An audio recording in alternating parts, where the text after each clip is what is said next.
சொன்னான், பிள்ளையாருக்கு இந்த நாயன்மாருக்கு இந்த சம்பந்தம்.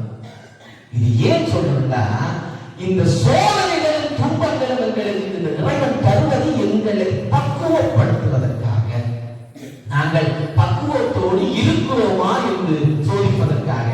இந்த பேச்சை கேட்டுக் கொண்டிருக்க வேண்டும் என்று சொன்னால், கேட்டு முடித்தால் தான் பிரசாதம் கிடைக்கும். அப்ப கேட்டுக்கொண்டிருக்க வேண்டும், பக்குவப்பட வேண்டும். அந்த பக்குவம் தான் பலனை தரும். அந்த பலன் இறைவனுடைய திருவருள் ஆகிய பிரசாதம். ஆக அந்த நாயன்மார்களுக்கு இறைவன் கொடுத்த சோதனைகளை எல்லாம் கண்டு துவண்டு விடாமல் இறை நம்பிக்கைகள் இருந்ததனால்தான் அவர்கள் நாயன்மார்களாக இருந்தார்கள். இறைவனை பாருங்கள், இந்த திருநாவுக்கரசருக்கு அவர் கைலைக்கு செல்லுகிறார். உடனெல்லாம் அவருக்கு முதுமை காரணமாக முடியாமல் போகிறது. இறைவனை என்ன செய்கிறார்? பொதிச்சோறு கொண்டு செல்கிறார். இறைவனே பொதிச்சோறும் பொய்கையும் அமைத்து நாவுக்கரசருக்காக காத்திருக்கிறார். இந்த மாணிக்கவாசகருக்கு என்ன செய்தார்? யாருக்குமே கிடைக்காத அற்புதமான பேர் இந்த மாணிக்கவாசகருக்கு. வார ஞாயிற்றுக்கிழமை மாணிக்கவாசகருடைய குரு பூசத்தினார். யாருக்குமே கிடைக்காத ஒரு அற்புதமான பேர் இந்த மாணிக்கவாசகருக்கு.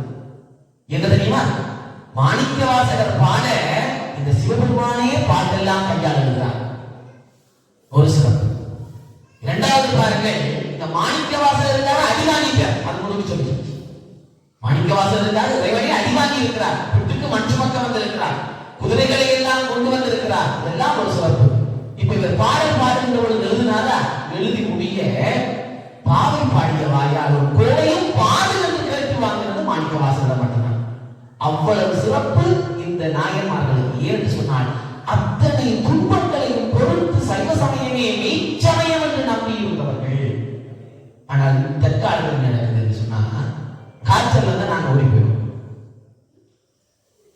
ஒரு சின்ன பண கஷ்டம் வந்தா ஓடி போயிடுவோம். எங்களோடு இருக்கிற யாராவது ஒருவர் எங்களை விட்டு போயிருந்தா நாங்கள் ஓடி போய்விடுவோம். எங்கே? இந்த மெய்ச்சமயத்தை விட்டு பொய்ச்சமயங்களின் பால் ஓடி போய்விடுகிறோம். இதற்கு அறியாமை ஒரு காரணம். இந்த பொய்ச்சமய பிரச்சாரங்கள் ஒரு காரணம். இந்த காரணங்களில் இருந்து எல்லாம் உங்களை விடுவிக்கக்கூடிய ஒரே பரம்பொருள் இந்த ஞான வித்யேஸ்வர பெருமான். சிவபெருமானை போலவே ஐந்தொழில் என்று சொன்னேன், படைத்தல் தொழிலை மாத்திரம் என்று சொன்னேன். சிவபெருமானுக்கு 64 வடிவங்கள் இருப்பது போல இந்த விக்னேஸ்வரருக்கும் 64 வடிவங்கள் இருக்கிறது. ஒவ்வொரு வடிவத்துக்கும் ஒவ்வொரு கதை இருக்கிறது, ஒவ்வொரு காரணம் இருக்கிறது. விநாயகர் பெருமானை பற்றி சொல்வதற்கு சொன்னால் நேரம் போதாது. எனக்கு தரப்பட்டது வெறும் 30 மணித்துளிகள். காலமும் சூழ்நிலையும் அறிந்து பயன் செய்ய வேண்டும் என்று சொல்வார்கள். அந்த வகையில் நான் அதிகமான நேரத்தை எடுக்க விரும்பவில்லை.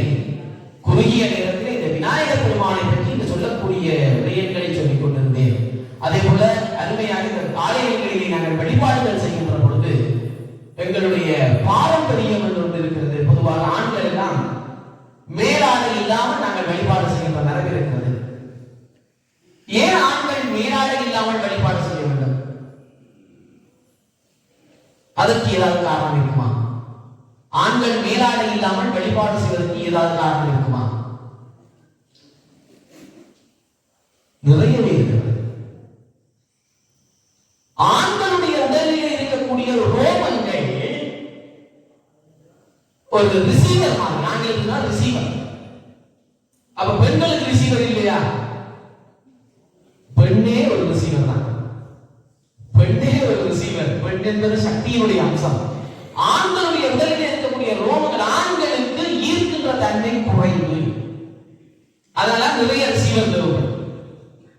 பெண்களுக்கு ஈர்க்கின்ற தன்மை அதிகம். அதனால அவர்களுக்கு ரிசீவர் தேவையில்லை. அப்ப ஆண்கள் மேலாடை இல்லாமல் இருப்பதற்கான காரணம் உடலில் இருக்கக்கூடிய ரோமங்களின் மூலமாக இந்த ஆலயத்தில் இருக்கக்கூடிய இறை சக்தியை ஈர்த்தெடுப்பதற்காக. இவருடைய கோயில்கள் ஒரு வளமை இருக்கிறது. பெண்கள் தலைமுடியை விரித்து கொண்டு போகக்கூடாது. குறை சொல்வதற்கு அருமையாக இங்கு யாரும் அப்படி இல்லை. அதனால் அதை பற்றி அதிகம் சொல்ல வேண்டிய, கண்டிக்க வேண்டிய தேவையில்லை. அதை பற்றி நேற்றும் முன்தினம் எல்லாம் பேசிவிட்டார்கள் என்று கேள்விப்பட்டேன். இப்ப அதுக்கு காரணமும் இருக்கிறது. இப்ப யோசிக்கலாம், அதற்கு கீழே விழுகிற முடி மூலஸ்தானத்துக்கு போகுமா?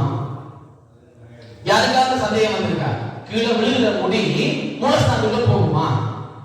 யாரும் யோசித்து பார்த்தது? அது எப்படி போகும்? இந்த சின்ன வகுப்புல பிள்ளைகள் கேட்டால் தெரியும். விஞ்ஞான பாடத்துல ஒரு பரிசோதனை செய்திருப்பார்கள்.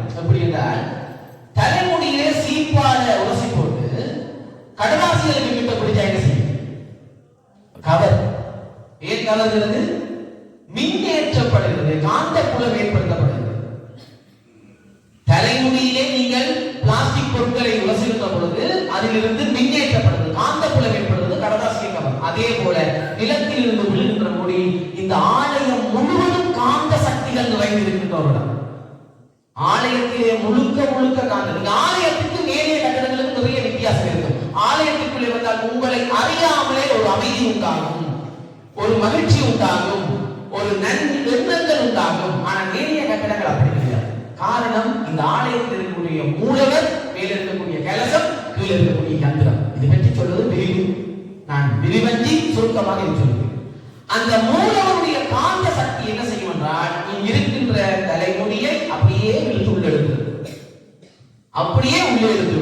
நீங்க யோசிக்கவே தெரியாது, அவ்வளவும் இங்கு விஞ்ஞான ரீதியாக சொல்லப்பட்டு கொண்டே இருக்கிறது. அதனாலேதான் இந்த தலைமுடி இன்னொரு விளக்கம் சொல்லலாம். இந்துக்களை பொறுத்த வரைக்கும் உயிரோடு இருப்பவர்களை மாத்திரம்தான் நாங்கள் ஆலயத்திற்குள்ளே அனுமதிப்போம். அப்படித்தான். இந்த உடலை விட்டு உயிர் சென்று விட்டால் ஆலயத்திற்கும் அந்த உடலுக்கும் தொடர்பு ஏற்படாது. ஏனைய மதத்திலே அப்படி கிடையாது. எல்லோரும் இறந்தவர்களை அவருடைய வழிபாட்டு தலங்களுக்கு கொண்டு போவார்கள். இங்கு சிவத்திற்குத்தான் மதிப்பே தவிர இந்த சவத்திற்கு கிடையாது. உயிரோடு இருக்கும் பொழுது சிவம், உயிர் போனால் அந்த விசிறி போயிடும், அது சவம். சிவனை எழுதுகின்றோம், சிவத்தோடு வழிபடுகின்றோம். ஆகையினால் தான் உயிர். தலையில் இருக்கும் வரைக்கும் தான் இந்த முடிக்கு பெறுவதை. தலையிலிருந்து விழுந்து விட்டால் அதுவும் சவம். ஆகையினால் அது கேடு தரும், கேடு விளைவிக்கும் என்று இந்த ரெண்டு விஷயங்களை மாத்திரம் கூறிக்கொண்டு அதிகமான நேரங்களை எடுக்காமல் நான் இந்த குறுகிய வேளைக்குள்ளே இந்த விநாயக பெருமானுடைய அம்சத்திலே இறைவனை போல ஈஸ்வரனை